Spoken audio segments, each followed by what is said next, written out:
सेहत चाहते हो तो इतना खाओ कि आधी भूख बाकी रह जाए।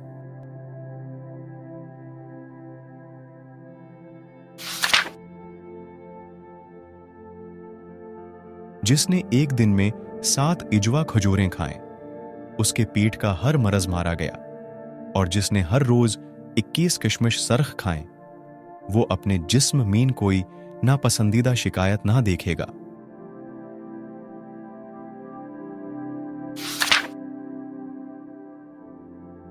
फकीर का 1 दिरहम सदका बेहतर है गनी के 1,00,000 दिरहम सदका देने से।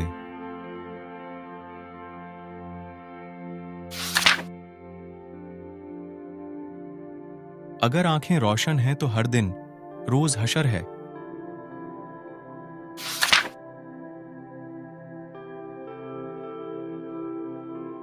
हर चीज के लिए कोई ना कोई आफत होती है, और हर नामत किसी नागानी मुसीबत की नजर हो जाती है।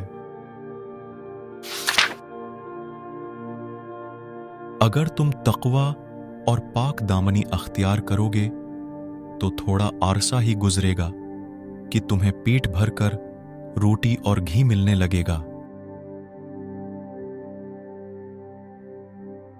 खबरदार, अपनी बड़ाई ना करना। खाकी मखलूक जो फिर खाक में मिल जाएगी, उसे बड़ाई कब जेब देती है जो आज जिंदा और कल मर्दा।